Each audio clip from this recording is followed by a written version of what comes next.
اغلب الناس دايما شكوتها انها بتاكل الفراخ علف وعلف كتير جدا وعلف جودته كويسه جدا، ولكن مش بتلاقي اي اوزان خالص. فانا النهارده جاي باختصار اقول لك ايه السبب اللي بيخلي الفراخ تاكل وما تديكش اي اوزان، وبرضه ازاي تحل المشكله ديت او تواجه المشكله دي. مبدئيا كده، في حاجه اسمها معامل تحويل، وهو ده اللي ممكن يديلنا وزن كويس وما يديلناش وزن كويس. يعني ايه معامل التحويل؟ معامل التحويل ده باختصار هو كمية العلف اللي الفرخ الواحد بياكلها مقسومة على متوسط وزن الفرخ ده. يعني ايه برضه ايه الكلام الكبير المكلكع ده؟ هشرح لك بمثال بسيط. يعني لو عندنا مثلا فرخ، والفرخة ديت مثلا اكلت 3 كيلو علف، ووزنها النهارده مثلا بعد ما اكلت ال 3 كيلو علف بالظبط 2 كيلو، وعايزين نعرف معامل التحويل بتاعها، هنقوم قاسمين 3 كيلو علف على ال 2 كيلو لحم، اللي هي 3 على 2 هيديلنا واحد ونص او واحد وخمسة من عشرة. الواحد وخمسة من عشرة ده معامل التحويل بتاع الفرخة دي. طيب، امتى بقى افرح وامتى ازعل؟ انا افرح جدا واتبسط جدا كل لما معامل التحويل يقل عن الواحد وخمسة من عشرة. يعني كل لما قل وبقى واحد وخمسة واربعين من مية، واحد واربعة من عشرة، واحد وخمسة وتلاتين من مية، واحد وتلاتة من عشرة. كل لما يقل، يعني في ناس وصلت لمعاملات تحويل واحد وخمسة وعشرين من مية، واحد واتنين من عشرة. ودي نادر جدا جدا لما بتحصل، واحيانا بتبقى صدفة كمان، مش شطارة ولا حاجة، بتبقى شطارة واجتهاد زائد حظ. وبرضه معامل التحويل لو رفع عن واحد وخمسة من عشرة، ستة من واحد وستة من عشرة، واحد وسبعة من عشرة، واحد وثمانية من عشرة، فأنت عندك مشكلة كبيرة كده، والعلف بتاعك بيتاكل وبيترمي في الأرض، والفرخ ما بيستفادش منه بأي حاجة خالص. يبقى احنا قلنا كده يعني ايه معامل تحويل، وشرحنا يعني ايه معامل تحويل، وامتى نفرح بمعامل التحويل بتاعنا وامتى نزعل. طيب، هنيجي بقى لتاني نقطة، وإيه هي الأسباب اللي بتخلي معامل التحويل ما يظبطش معاك والفراخ تاكل علف كتير وما تديلكش وزن، والرغم من إنك بتاكل علف كويس ومهتم والرعاية تمام وكل حاجة تمام. طيب، هنبقى نيجي على الأسباب اللي بتأثر على الفراخ، ونبدأ بأول حاجة هي الكتمة. طبعا كلنا عارفين مجرد ما هتكتم على الفراخ هيبدأ غاز الأمونيا هيطلع، هيبدأ يبهدل الفراخ سواء في عينيها أو في الجهاز التنفسي بتاعهم. فالفرخ ما عادش هيبقى شايف الاكل والشرب كويس لان عينه بتقفل، ما هيبداش يروح على الاكل والشرب. وحتى لو في فراخ عينها ما قفلتش وراحت على الاكل والشرب، فهي الطاقه اللي بتكسبها لما تاكل العلف بدل ما تستفاد بيها وتحولها للحم، هتبدا انها تحاول بقدر الامكان تبرد نفسها او تهدي نفسها. فطبعا انت كاتم ومقفل على الفراخ، يعني في عندك مشكله. يبقى ده اول سبب ممكن ياثر على الفراخ عندك.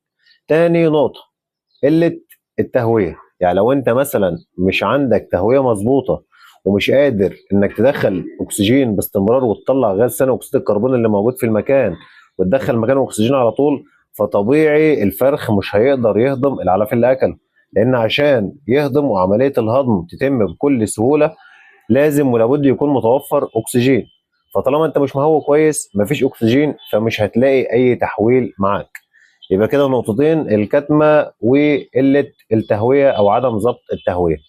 هنيجي برضو لنوع أو سبب ثالث بقى، وده الأخطر، المشاكل المعوية زي الكوكسيديا والكوليستريديا. وطبعا ناس كتيرة جدا بتفضل تقول عليها دول حرامية الأوزان، ودي حقيقة.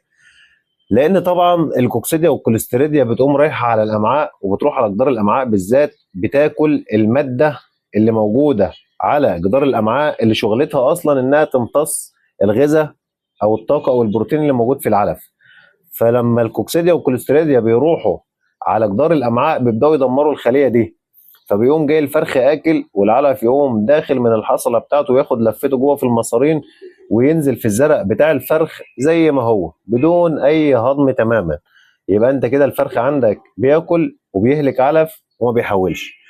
طيب، هنيجي لرابع حاجة معانا برضو. لو عندك كتكوت جايلك من البداية في مشاكل وراثية من الأم زي السالمونيلا زي الميكوبلازما زي مشاكل كتيرة بتيجي من الأم، وما قدرتش انك تتغلب عليها او تواجهها والفرخ صغير، فبتبدأ تأثر عليك في العمر الكبير.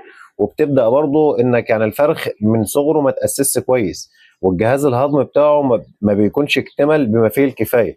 فبرضو الفرخ ما بيقدرش ان يحول معاك كمية العلف اللي بياكلها للوزن اللي انت عايزه بالظبط، بيبقى فيه اهدار. طيب هنيجي برضو نتكلم على نقطة مهمة، ودي النقطة رقم 5، اللي هي ممكن انت تهدر العلف بايدك. بمعنى انك وانت بتكب العلف كده تلاقيك موقع نص كيلو حوالي كل علافة، فده برضو علف وبيترمى في النشارة او تحت رجل الفراخ باظ. ده بالعكس، بعيدا عن انه باظ او اتهدر، الفراخ ممكن بتعمل عليه الفضلات بتاعتها وتلوثه اكتر واكتر ويرجع ياكل منه تاني، فده بيسبب لك مشاكل اكتر واكتر واكتر. وبرضه لو في ناس العلافات بتاعتها مكسره مهروده مفتوحه من النص، بتوقع علف، الشفه بتاعتها صغيره، الفرخ بينبش فيها وبيوقع علف تحت رجله، دي مشكله برضه نخلي بالنا منها. يبقى احنا كده ذكرنا كل المشاكل بقدر الامكان اللي ممكن تاثر على معامل التحويل بتاعك وتزعلك في الاوزان، وتيجي تتفاجئ اخر الدوره ان الفراخ بتاعتك اكلت علف وكانت سحبه في العلف تمام، وانت مبسوط ان انت اكلت ال 3 كيلو علف بتوعك في 30 يوم ولا في 29 يوم، وتيجي في النهايه تبص على الاوزان انا ما فيش عندي اوزان. فيبقى نخلي بالنا من الحته دي يا جماعه ونركز فيها، يعني لان ديت اهم او اخطر من ان الفراخ تتعب او تدخل في مشكله.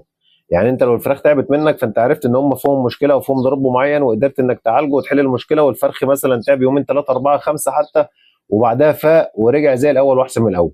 اما ال- المشاكل الصامته اللي هي السايلنت ديت اللي ما بتاثرش على الفرخ، اللي ما بتشوفش الفرخ كشش او متغير قدامك، او الفرخ طبيعي وبياكل زي الفل وبيتنطط وحيويته زي النار، والفرخ ما تشوفه تقول ما فيهوش اي مشاكل، ولكن في النهايه تيجي تبص اكل علفه وما ادالناش وزن. بسبب ايه؟ بسبب الخمس حاجات اللي انا قلت لك عليهم دول. فنركز يا جماعه في كل كبيره وصغيره بتفرق في مشروع الفراخ البيضاء. يعني انا عايز اقول لك دوره الفراخ البيضاء كلها على بعضها اصلا عباره عن 30 يوم. انت متخيل يعني كائن حي من هو طالع من البيضه لحد لما يتذبح ويروح للمستهلك 30 35 يوم؟ يعني ده معناه وملوش غير تفسير واحد، ان كل يوم او كل ساعه او كل دقيقه في حياه الطائر ده بتفرق معاك. يا اما تحييه وتعدي بيه لبر الامان بسلام، يا اما هيضرك وهيعود عليك بالسلب وهيأثر عليك وهيخسرك اللي وراك واللي قدامك.